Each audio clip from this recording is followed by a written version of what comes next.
The package looked harmless enough, just an ordinary cardboard box wrapped in brown paper. Yet, as I peeled away the layers to reveal a worn baby blanket, a strange odor wafted up, striking me with an eerie chill. This wasn't the comforting scent of lavender and age I associated with Nana's keepsakes. "Jessie, why does this blanket reek of death?" Emma's high-pitched voice shattered the silence, her innocent question slicing through me like a knife. I froze, the coarse fabric clutched in my trembling hands as Mark entered the living room, his face draining of color. "What are you talking about, Mom?" he asked, his brow furrowed with concern. Wordlessly, I held up the blanket, letting the putrid smell speak for itself. Mark's eyes widened in recognition, his Adam's apple bobbing as he swallowed hard. "That's not from Nana," he murmured, his voice strained. "It's from my mother." Of course. Patricia's menacing specter loomed over us once again, her twisted games infiltrating our sanctuary. I should have known better than to open that cursed package without Mark by my side. Emma tugged at my sleeve, her hazel eyes round with worry. "Why would Grandma send us something smelly, Mommy? That's not very nice." "It's not about being nice, sweetie," I managed, forcing a reassuring smile for her sake. "Grandma just has a different way of doing things, that's all." Mark sank onto the couch, cradling his head in his hands. I longed to comfort him, but the chasm between us seemed to widen with each new torment Patricia inflicted. As I clutched the offending blanket, a memory resurfaced. That first fateful meeting with my mother-in-law, her icy gaze piercing through me like I was already a ghost. If only I'd heeded the warning signs then, perhaps we could have avoided this toxic entanglement. But it was too late for regrets. Patricia had snared us in her web, and there was no escaping the inescapable truth. Her malice knew no bounds, and we were merely pawns in her twisted game. The first time I met Patricia, she looked through me as if I were a ghost. Mark had warned me about her frosty demeanor, but nothing could have prepared me for the utter disdain etched onto her features. It was our engagement party, a joyous occasion meant to celebrate the union of two families. Yet the moment we stepped into Patricia's immaculate living room, the atmosphere shifted, a palpable chill descending upon us. "So, this is the girl who's ensnared my son?" Patricia drawled, her eyes raking over me with undisguised contempt. "I must admit, Mark, I expected someone more." Mark tensed beside me, his grip on my hand tightening. "Mom, please, this is supposed to be a happy day." Patricia arched a perfectly groomed brow. "Happy? For whom exactly? Certainly not for a mother watching her only child make the biggest mistake of his life." The words hung in the air like a noxious cloud, stealing my breath away. I opened my mouth to respond, but Mark beat me to it. "That's enough, Mother." His voice was low, edged with a rare hardness. "If you can't be civil, we'll leave."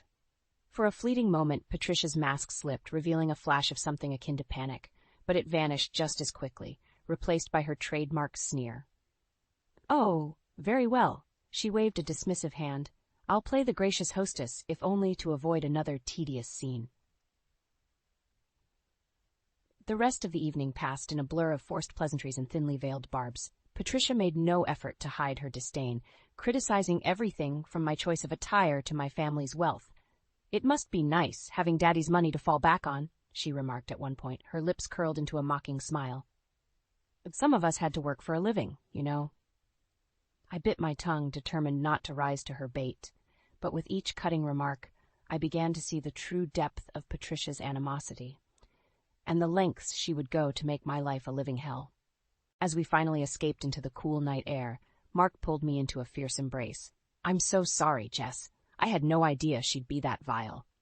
I forced a brave smile, even as the weight of Patricia's hatred settled heavily upon my shoulders. "It's okay. We knew she wouldn't make this easy." But deep down, a seed of doubt had taken root, whispering that this was only the beginning, and that Patricia's wrath would someday consume us all. In-laws can be challenging, but Patricia was something else entirely. No matter how hard I tried to extend an olive branch, she seemed determined to sever any chance of a healthy relationship. It was Mark's father, Robert, who finally suggested a solution, one that left a bitter taste in my mouth. "Just give her what she wants," he said during one of our rare coffee meetings, his voice hushed as if afraid Patricia might overhear. "A little financial incentive, and she'll come around." I stared at him, incredulous. You want me to bribe your wife? Robert shifted uncomfortably in his seat. It's not a bribe, per se, just a gesture of goodwill from your family. Patricia's always felt insecure about not coming from money. So you're saying I should throw cash at her until she stops treating me like garbage? The words tumbled out before I could stop them, acidic with years of pent-up frustration. Robert's face reddened, and for a moment, I thought he might actually stand up for himself, or for me. But then his shoulders slumped, defeat etched into every line of his weathered face. Please, Jessie, just try it, for Mark's sake, if nothing else. I wanted to refuse, to tell Robert where he could shove his goodwill gesture. But then I pictured Mark's weary expression, the toll Patricia's hatred was taking on our once blissful marriage. Could a little bribery really be the answer? In the end, I agreed, if only to keep the peace. Patricia's demands started small at first, a new designer handbag here, a lavish spa weekend there, but it didn't take long for the requests to escalate, each one more outrageous than the last. A little birdie told me your father's firm just landed a major contract, she purred during one of her unannounced visits, her perfectly manicured nails drumming against the table. Surely you could spare a few thousand for a much-needed kitchen renovation? I bristled at the casual way she referenced my family's finances, as if we were an open well for her to draw from at will. But I kept my expression carefully neutral, unwilling to give her the satisfaction of a reaction. Of course, Patricia, whatever you need. Her smile was saccharine, laced with the unmistakable tang of victory. Excellent. I knew you'd see reason, dear. As she swept out of the house, leaving a cloud of expensive perfume in her wake, I couldn't shake the sinking feeling that I'd just made a deal with the devil herself. And this was only the beginning. You'll take Nana to her appointments now, Patricia announced one day, her tone leaving no room for argument. I stared at her, bewildered. What? But I thought you had hired a nurse to take care of her needs. Patricia waved a dismissive hand. That was only temporary. Nana prefers family, and you're not doing anything important these days anyway. The jab stung, but I bit my tongue. After years of tolerating Patricia's barbs, I had grown adept at swallowing my pride. Of course, I forced myself to say, whatever Nana needs. And so it began, a relentless cycle of doctor visits, physical therapy sessions, and endless spent tending to Mark's ailing grandmother. Nana was a sweet woman, but her care was exhausting, especially with a rambunctious 6-year-old and a newborn baby at home. Still, I soldiered on, determined to prove my worth to Patricia, even as she piled on more and more demands. The nursing home isn't cutting it anymore, she declared one afternoon, sweeping into my living room uninvited. Nana needs to move in with us until she's back on her feet. I stared at her, aghast. But we don't have room for her here. And what about the round-the-clock care she needs? Patricia fixed me with a withering look. Well, you'll just have to make room, won't you? Unless, of course, you'd prefer to put her in one of those dreadful state-run facilities. The implication hung in the air, heavy and damning. I knew what Patricia was really saying. If I refused, I would be the one responsible for Nana's suffering. So, like always, I acquiesced, rearranging our entire lives to accommodate Nana's needs. The once peaceful sanctuary of our home was transformed into a makeshift hospital, with medical equipment and the ever-present scent of antiseptic. Through it all, Patricia watched with a critical eye, finding fault in every aspect of Nana's care. You're not doing the exercises properly, she would snap, shoving me aside to demonstrate the correct technique. No wonder she's not improving.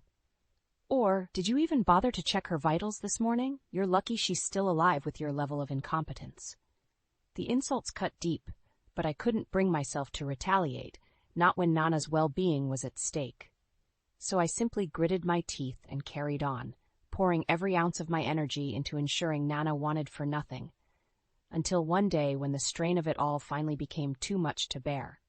Mommy, the baby in your tummy told me he's scared. Emma's words froze me in my tracks. My hand instinctively went to my still flat stomach as dread washed over me. What did you say, honey? Emma blinked up at me with those unnervingly perceptive eyes of hers. The baby. He says he doesn't want to come out yet because Grandma Patricia is being mean. My heart stuttered in my chest. How could she possibly know? Mark and I hadn't even confirmed the pregnancy yet. Emma, sweetie, what are you talking about? I forced a casual laugh, even as my mind raced. There's no baby in Mommy's tummy. But even as the words left my lips, I knew it was a lie. The queasiness, the fatigue, the subtle shifts in my body, all the signs had been there, staring me in the face. I had just been too preoccupied with appeasing Patricia to acknowledge them. Emma frowned, her little brow furrowing. But I heard him, Mommy. He's scared of Grandma. A lump formed in my throat. Of course the baby would be afraid. He could likely sense the tension, the constant strain that had become our daily reality, thanks to Patricia's toxicity. That evening, after putting Emma to bed, I forced myself to take the test. As the twin pink lines appeared, a mixture of joy and trepidation washed over me. A new life, a precious gift, and another pawn in Patricia's twisted games. The doctor's stark words only confirmed my fears. You'll need to take it easy over the next few months, she cautioned. This pregnancy is considered high risk due to your age and the stress factors. I nodded numbly, already imagining Patricia's snide remarks about my geriatric condition. As if I didn't have enough on my plate caring for Nana and managing her ever-escalating demands. Sure enough, when I finally broke the news, Patricia's reaction was everything I had dreaded, and more. Another mouth to feed? She clucked her tongue disapprovingly. I should have known you'd find a way to burden us further. The words were like a physical blow, stealing my breath. But before I could muster a response, she was already sweeping towards the door, tossing one final barb over her shoulder. Well, I certainly hope you're not expecting a handout from me. You've drained enough resources as it is. I watched her go, my fists clenched at my sides, as a wave of impotent rage washed over me. In that moment, I knew something had to give, because if I didn't find a way to escape Patricia's toxic orbit, this baby wouldn't be the only one in danger. Mommy, Patricia took Nana's special necklace. I saw her. Emma's words hit me like a punch to the gut. I stared at her, willing myself to remain calm even as my heart raced. What do you mean, sweetie? Are you sure about this? Emma nodded solemnly. I saw her take it from Nana's room when she thought no one was looking. A sickening realization dawned on me. Of course, the vintage emerald pendant Nana had treasured for decades, passed down through generations. She had intended to leave it to me as the only daughter-in-law. But not if Patricia had her way. Gritting my teeth, I forced a reassuring smile for Emma's sake. It's okay, honey. Why don't you go play in your room for a bit? Mommy needs to make a call. Once Emma was out of earshot, I dialed Mark's number with shaking fingers. He had to know what his mother was up to. The woman had truly stooped to a new low. Mark's voice was laced with concern when he answered. Jess, what's wrong? Is it the baby? No, it's your mother. The words tumbled out in a rush. Emma saw her take Nana's necklace from her room. There was a heavy silence, then a weary sigh. Are you sure Emma saw correctly? You know how kids can misinterpret things. She was adamant, Mark. And when have you ever known Emma to lie? I fought to keep my voice steady. Your mother has been angling for that necklace for years. We both know it. Another pause, then. All right, let me talk to her. We'll get to the bottom of this. But even as I waited for Mark to return from confronting his mother, I knew deep down that it was futile. Patricia's web of lies and manipulation had only grown thicker over the years, ensnaring us all. Sure enough, when Mark finally emerged, his expression was grim. She denied everything, of course, and she's threatening to sue us for defamation if we pursue this any further. White-hot rage coursed through me. She can't just get away with this. That necklace was meant for our family. Mark held up a placating hand. I know, but we can't accuse her without proof, Jess. You know how crafty she can be. That's when it hit me, the security camera my neighbor had recently installed with a perfect view of Nana's bedroom window. If Patricia had swiped that necklace, there would be footage. Mark must have seen the resolve in my eyes because he shook his head vehemently. No, Jess, don't even think about it. You know how vindictive she can be if she feels backed into a corner. But I was already moving, propelled by a newfound sense of determination. Enough was enough. It was time to strip away Patricia's carefully constructed facade once and for all, no matter the cost. How could you, Mom? You have no idea what you've unleashed. Mark's words sliced through the tense silence, his voice trembling with a rare fury. We stood in the lawyer's office, the damning evidence of Patricia's misdeeds laid bare before us. The security footage had been merely the tip of the iceberg. Once we started digging, a trail of deceit and embezzlement had unraveled, implicating Patricia in a tangled web of financial crimes spanning decades.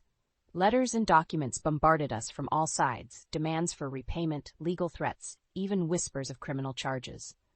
All this time, while we had been bowing to her every whim, Patricia had been systematically draining Nana's estate, lining her own pockets without a shred of remorse. And now, finally confronted with the truth, she had nowhere left to hide. Patricia lifted her chin defiantly, her icy gaze sweeping over us with undisguised contempt. "Don't act so righteous, Mark. You're just as complicit in all of this." Mark recoiled as if struck. "What are you talking about? I had no idea." "Oh, please." Patricia's lip curled into a sneer. "You think I could have pulled off this level of theft without your help? All those favors I asked for over the years, the endless financial bleeding, you enabled every bit of it." Her words hung heavy in the air, poisonous barbs aimed straight at my husband's heart. To my horror, Mark's shoulders slumped, his eyes clouding with shame. I didn't realize," he stammered, his voice barely above a whisper. "I just wanted to keep the peace, to make you happy." A bitter laugh erupted from Patricia's throat, harsh and mocking. "Happy? Is that what you think this was about?" She shook her head slowly, almost pityingly. "You're more of a fool than I ever gave you credit for, son." With a sinking feeling, I realized the true depths of her depravity. This had never been about money or status or any of the shallow trappings she had used to justify her cruelty. No, this was about raw, unbridled malice. An insatiable hunger to demean and destroy anyone who dared cross her path, including her own flesh and blood. "You're a monster," I spat, the words ripped from my very soul. "How could you do this to your own family?" For the briefest of moments something flickered in Patricia's eyes, a glimmer of vulnerability, a fleeting glimpse of the wounded creature lurking beneath that steely exterior. But then it was gone, swallowed up by the vast, yawning chasm of her hatred. "Family?" she scoffed. "You have no idea what that word even means." With a dismissive flick of her wrist, she turned on her heel and strode towards the door, leaving a deafening silence in her wake. We could do nothing but watch, stunned into immobility, as the true architect of our suffering slipped through our fingers once more. But this time, something had shifted. A line had been crossed, irrevocably severing whatever twisted bonds still tethered us to this vile woman. As the weight of her betrayal threatened to crush us, a new resolve took root. This wasn't over, not by a long shot. Patricia's health declined rapidly after her secrets did. It was as if her body, having harbored so much darkness for so long, could no longer contain the poison she had allowed to fester. At first, the changes were subtle, a persistent cough, a gaunt pallor, the occasional tremor in her hands. But soon they became impossible to ignore or dismiss as mere side effects of aging. "She's not well," Mark confided in me one evening, his voice heavy with an emotion I couldn't quite place. Concern? Regret? "The doctors can't seem to find a cause." I said nothing, watching the flicker of flames in the fireplace as an uneasy silence stretched between us. A part of me, the wounded, vengeful part that Patricia had nurtured through years of torment, felt a grim sense of satisfaction at her deterioration. This was justice, was it not? A fitting punishment for her litany of sins? And yet, another part of me recoiled from such thoughts, sickened by the realization that I had allowed this woman's toxic influence to seep into the very core of my being. "Do you think—" Mark began, then trailed off, seemingly unable to voice the notion that had taken root in both our minds. That Patricia's affliction was not purely physical, but a manifestation of something deeper. A sickness of the soul, wrought by her own hand. In the weeks that followed, Patricia's condition only worsened, each day stripping away another layer of her former self. The haughty, immaculate woman who had once struck terror into our hearts grew frail and disheveled, her piercing gaze dulled by a perpetual fog of confusion. It should have been a victory, seeing the once formidable matriarch laid so low. But as word of her deterioration spread through the community like wildfire, a disturbing shift took place. The tongues that had once whispered in fearful reverence of Patricia now wagged with open disdain, reveling in her downfall with undisguised glee. Everywhere we went, The stares and snide remarks followed, a silent chorus of schadenfreude that chilled me to the bone. Had our small town always harbored such cruelty, such pettiness, lurking just beneath the surface? Or had Patricia's brand of toxic malice simply given them permission to unleash their own baser natures? Either way, the effect on Mark was devastating. His already fragile relationship with his mother, fractured beyond repair by her betrayal, now hung by a gossamer thread. Each new humiliation, each barbed comment seemed to chip away at what little remained of his connection to the woman who had given him life. Until finally, on a crisp autumn evening, the last thread snapped. "We have to go," he said abruptly, startling me from my reverie by the fire. "Get the kids ready. We're leaving town for a while." I opened my mouth to protest, but the look in his eyes stopped me cold.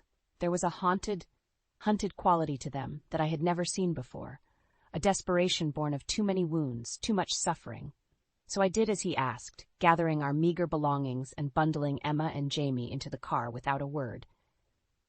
And as we pulled away from the house that had once been our sanctuary, leaving Patricia and all her toxic legacy behind, a profound sense of peace washed over me. It was over. The cycle was broken, the tendrils of her hatred no longer able to reach us. Or so I thought. The doorbell rings and I freeze. It's a sound I haven't heard in years, not since he walked out on us. My heart races as I approach the door, a mixture of anger and curiosity burning in my chest. I take a deep breath and open it, revealing the man I once loved, the man who shattered my trust and broke our family. "Hello, Amara," Grayson says, a charming smile on his face. "It's been a while." "I never thought I'd see your face again, Grayson. After all these years, you think you can just waltz back into our lives like nothing happened?" My voice trembles with barely contained fury. He steps forward, his eyes pleading. "I know I made mistakes, but I've changed. I want to make things right, especially with Zoe. She deserves to have her father in her life."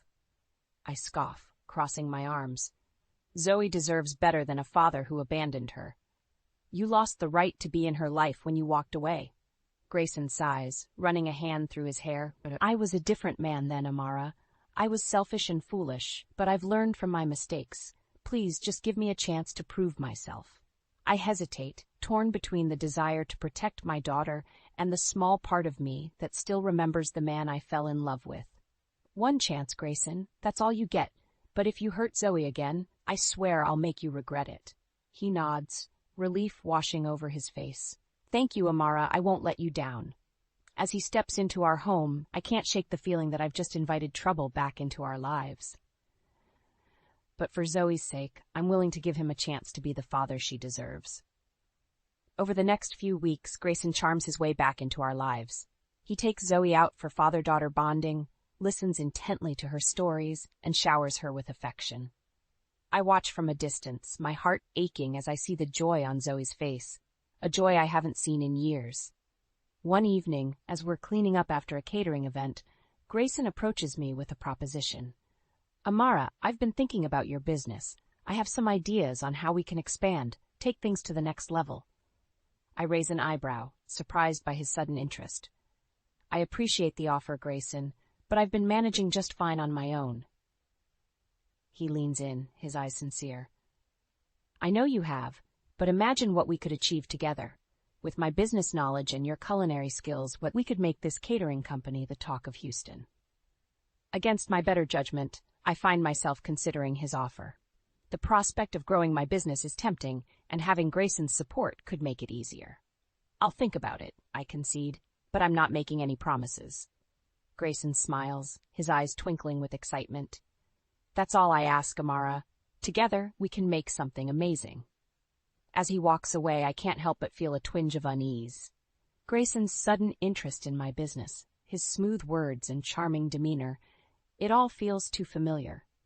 I've fallen for his tricks before, and I can't afford to let my guard down again. But for now, I'll play along, keeping a watchful eye on the man who once broke my heart. As the days pass, Grayson's presence in our lives becomes more pronounced.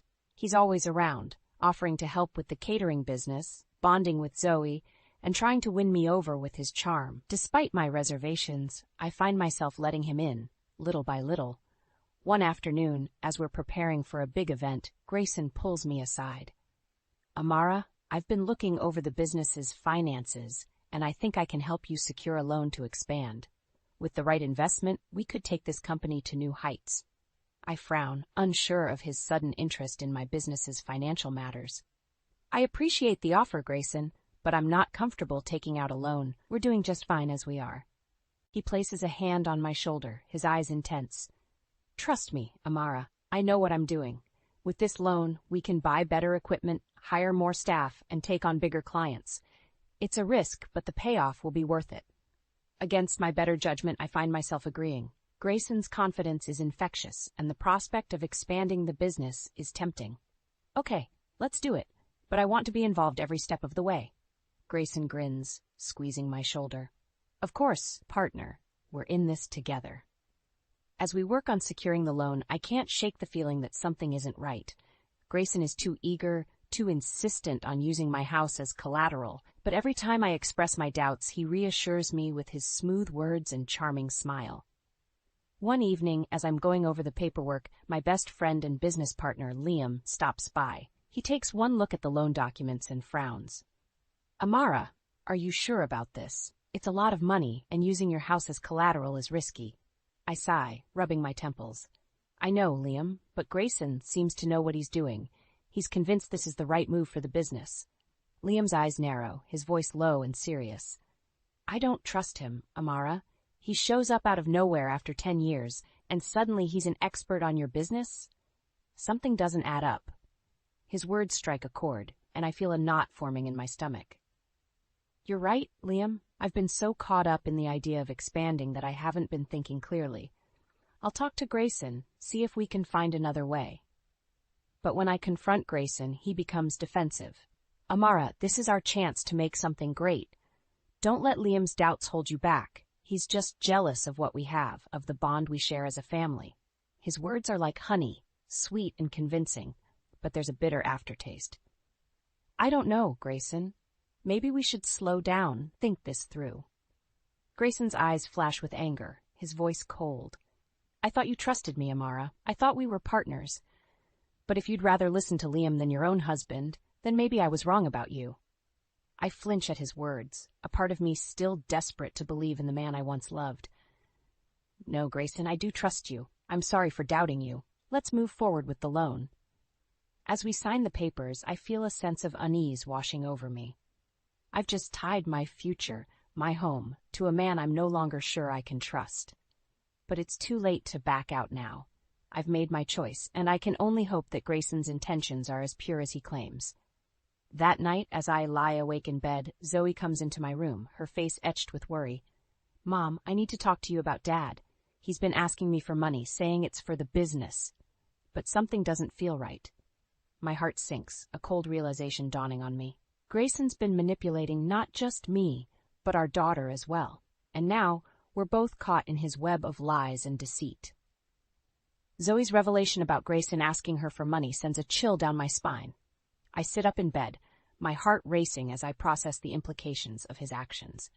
Zoe, honey, how much money has your father asked for? She looks down, her voice trembling.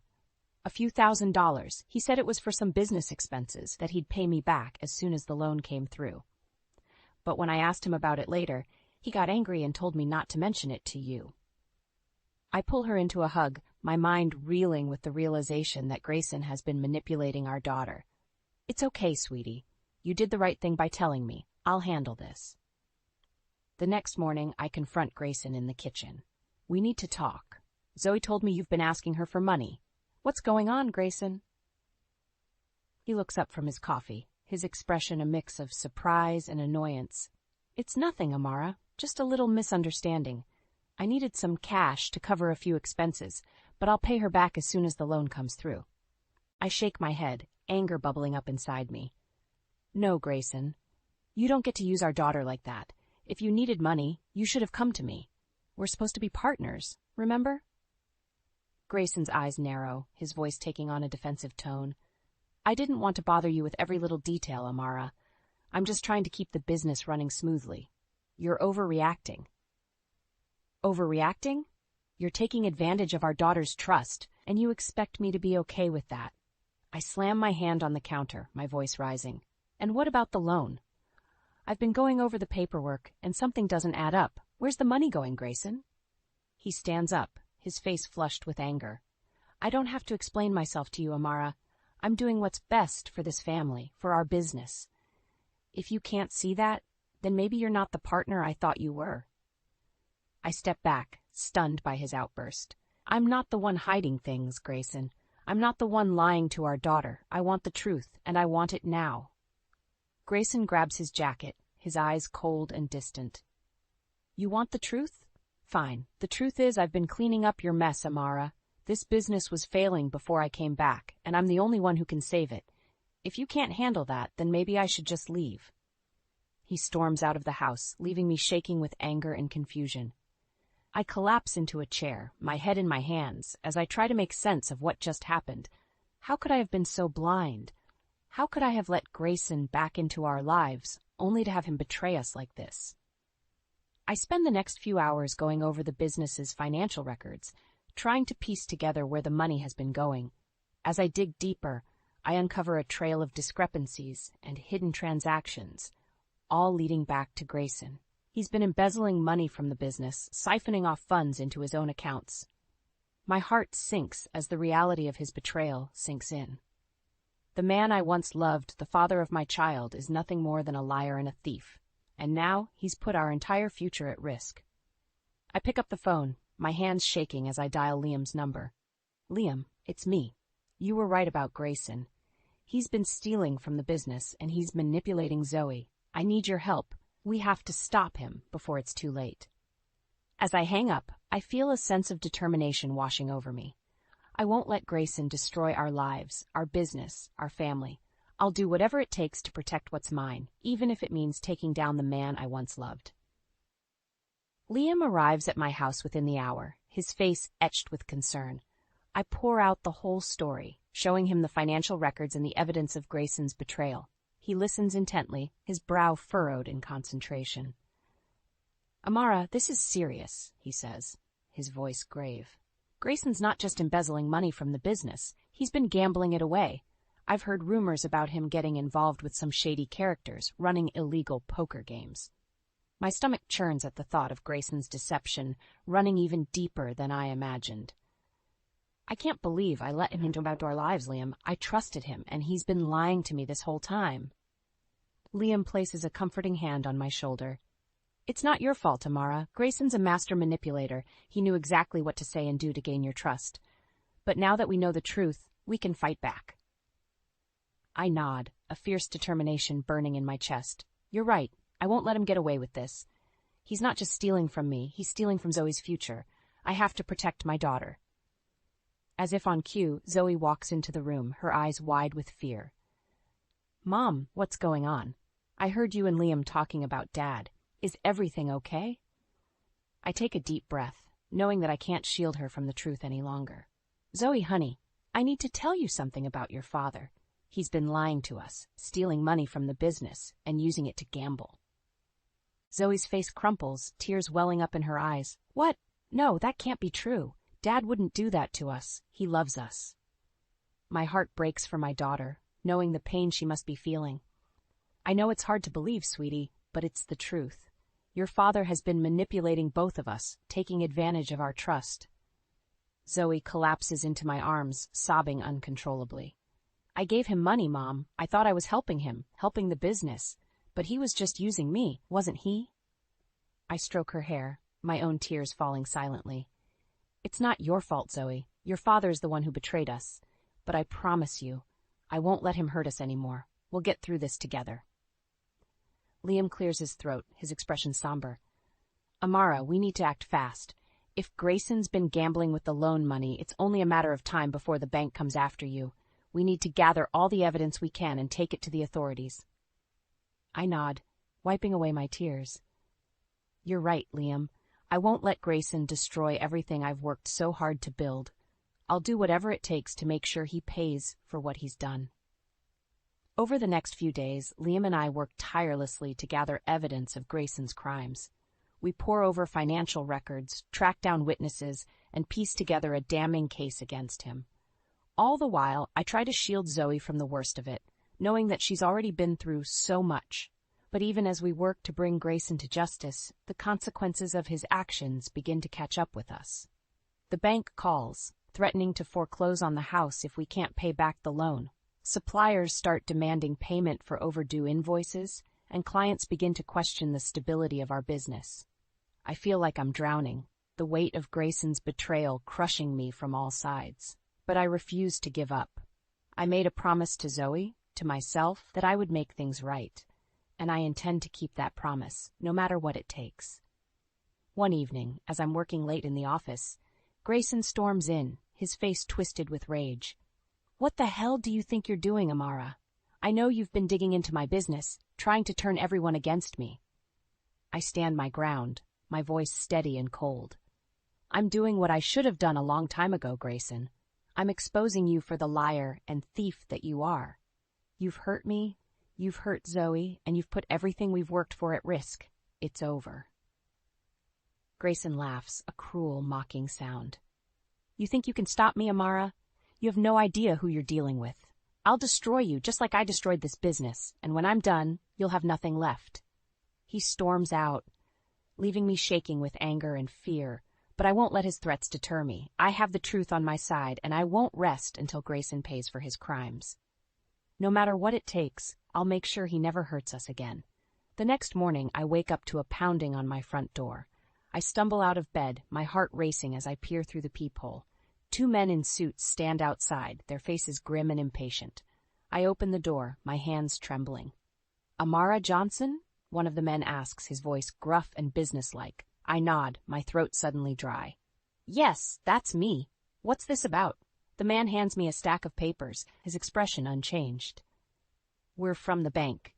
You're in default on your loan, and we're here to inform you that we're starting the foreclosure process on your house." My stomach drops, a wave of panic washing over me. "Foreclosure? No, there must be some mistake. I've been making payments on time." The man shakes his head, his voice cold and unsympathetic. "Not according to our records. You've missed several payments, and the loan is now in default. You have 30 days to bring the loan current, or we'll be forced to take possession of the property." I stand there, stunned, as the men turn and walk away. I close the door, my legs giving out from under me as I sink to the floor. How could this be happening? How could Grayson have let things get this bad? I pick up my phone, my hands shaking as I dial Liam's number. "Liam, it's me. The bank was just here. They're going to foreclose on my house if I don't come up with the money." Liam's voice is calm and reassuring on the other end of the line. "Okay, Amara, take a deep breath. We'll figure this out." I've been doing some digging into Grayson's past, and I think I might have found something that can help us. I feel a flicker of hope, a glimmer of light in the darkness. "What did you find?" It turns out Grayson has a history of scamming women, running illegal gambling rings, and embezzling money from businesses he's been involved with. I've tracked down some of his former partners and victims, and they're willing to testify against him. I let out a shaky breath, my mind reeling with the implications of Liam's discovery. "So, we have a case against him? We can prove that he's been stealing from the business, from me and Zoe?" "It's a start," Liam says, his voice cautious but determined. "But we need more evidence, something concrete that ties him directly to the embezzlement and the illegal gambling." "I have an idea, but it's risky." I feel a surge of determination, a fire burning in my chest. "I'll do whatever it takes, Liam. I won't let Grayson destroy our lives any more than he already has." Over the next few days, Liam and I worked tirelessly to gather evidence against Grayson. We tracked down his former associates, convinced them to turn over records and testimony, and pieced together a damning case against him. All the while, I try to keep up appearances at work, not wanting to let on to Grayson that we're closing in on him. But Grayson is growing increasingly erratic, his behavior more and more unpredictable. He shows up at the office at odd hours, demanding to see the books, accusing me of trying to undermine him. I do my best to keep my cool, knowing that any slip-up could jeopardize our plan. One evening, as I'm working late in the office, Grayson bursts in, his eyes wild with anger. "You think you're so clever, don't you, Amara? You think you can outsmart me, turn everyone against me? I stand my ground, my voice steady and calm. It's over, Grayson. We have evidence of your crimes, of your lies and your betrayal. You're going to pay for what you've done to me, to Zoe, to this business. Grayson lunges at me, his hands reaching for my throat. I dodge out of the way, my heart pounding in my chest. You'll never prove anything, he snarls, his face twisted with rage. I'll destroy you, Amara. I'll take everything you love and burn it to the ground. I back away, my hand reaching for the phone. You're wrong, Grayson. You've already lost, and now you're going to face the consequences of your actions. I dial 911, my voice shaking as I report the assault. As the police sirens grow closer, I feel a sense of relief wash over me. It's not over yet, but for the first time in months, I feel like I'm taking control of my life, my future, and I won't let Grayson take that away from me again. The police arrive within minutes. We're taking Grayson into custody. As they lead him away in handcuffs, he shoots me a venomous glare, his eyes promising retribution, but I refuse to let his threats intimidate me. I've come too far to back down now. In the days that follow, Liam and I put our plan into action. We reach out to Grayson's former associates, the ones he's scammed and cheated over the years, and convince them to join forces with us. Together, we devise a scheme to lure Grayson into a trap, to catch him red-handed in the act of his crimes. It's a risky gambit, but it's the only way to ensure that Grayson pays for what he's done. We set up a high-stakes poker game, spreading the word through the underground gambling circuit that Grayson used to frequent. We make sure that the game is heavily monitored, with undercover police officers posing as players and dealers. The night of the game arrives, and I feel a mix of nerves and anticipation as I watch from a hidden camera. Grayson swaggers into the room, his arrogance on full display. He takes a seat at the table, his eyes gleaming with greed as he surveys the other players. As the game progresses, Grayson becomes more and more reckless, betting larger and larger sums of money. I watch as he pulls out a wad of cash, the same cash that he embezzled from our business, and tosses it onto the table with a smirk. But just as he's about to rake in his winnings, the undercover officers spring into action. They surround the table, their badges glinting in the dim light. Grayson Mitchell, you're under arrest for fraud, embezzlement, and illegal gambling, one of the officers says, his voice stern and authoritative. Grayson's face turns pale, his eyes widening in shock. He tries to run, but the officers are too quick. They tackle him to the ground, handcuffing him as he struggles and curses. I step out from behind the camera, my heart pounding in my chest. Grayson looks up at me, his expression a mix of fury and disbelief. You set me up, he snarls, his voice dripping with venom. You'll pay for this, Amara. I'll make sure of it. I shake my head, my voice calm and steady. No, Grayson. You're the one who's going to pay. You've hurt too many people, destroyed too many lives. It's time for you to face the consequences of your actions. As the officers lead Grayson away, I feel a sense of relief wash over me. It's not over yet, I know. There will be a trial, a long and painful process of unraveling the web of lies and deceit that Grayson has woven. But for now, I can breathe a little easier, knowing that my daughter and I are safe, that our future is no longer in the hands of a man who would stop at nothing to destroy us. Liam puts a hand on my shoulder, his expression one of pride and admiration. You did it, Amara. You stood up to him. You fought back. I always knew you had that strength inside you. I nod, feeling a lump form in my throat. I couldn't have done it without you, Liam. You've been there for me every step of the way, even when I didn't deserve it. Liam smiles, his eyes soft and understanding. That's what friends are for, Amara. That's what family is for. And you and Zoe, you're my family.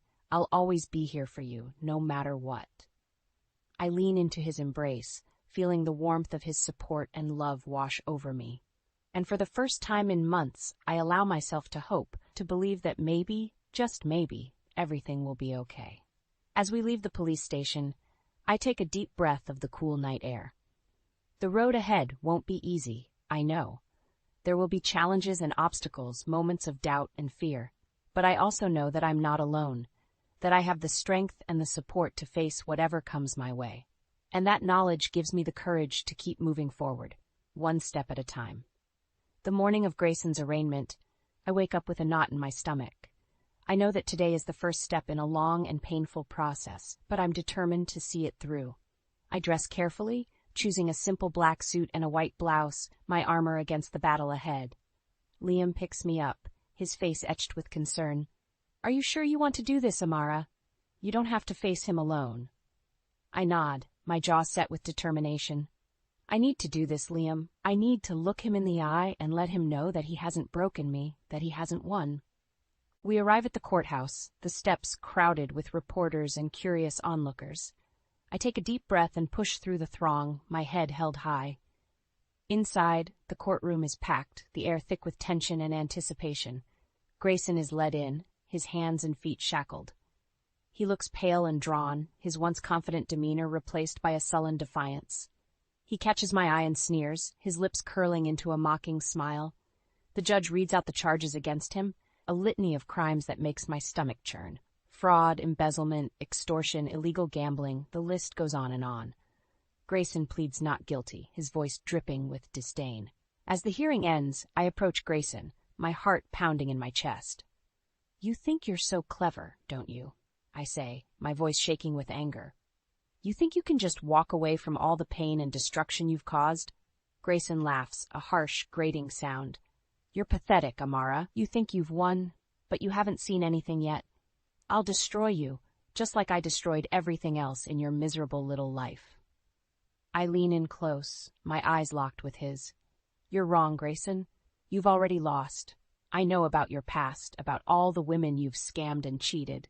I know about the illegal gambling rings you've run, the lives you've ruined, and I'm going to make sure that everyone else knows too." Grayson's face twists with rage, his hands clenching into fists. "You'll regret this, Amara. I'll make sure of it." I shake my head, a small, triumphant smile playing at the corners of my mouth. "No, Grayson. You're the one who's going to regret ever coming back into our lives. I'm going to testify against you, and I'm going to make sure that you pay for every single one of your crimes." As the guards lead Grayson away, I feel a sense of relief wash over me. It's not over yet, I know, but I've taken the first step. I've faced my demons and come out stronger on the other side. Outside the courthouse, I find Zoe waiting for me, her face streaked with tears. "Mom, I'm so sorry," she sobs, her body shaking with grief and anger. "I can't believe I ever trusted him, that I ever let him into our lives." I pull her into a tight hug, my own tears mingling with hers. "It's not your fault, Zoe. He fooled us all, but we're going to get through this together, I promise." Zoe pulls back, her eyes blazing with determination. "I want to testify against him, Mom. I want to tell the court what he did to me, how he manipulated me and used me." I nod, my heart swelling with pride and love for my brave, resilient daughter. "We'll do it together, Zoe. We'll make sure that he never hurts anyone else again." As we leave the courthouse, hand in hand, I feel a sense of hope and purpose that I haven't felt in years. I know that the road ahead will be long and difficult, that there will be setbacks and challenges along the way. But I also know that I have the strength and the support to face whatever comes my way. And that knowledge gives me the courage to keep moving forward, one day at a time.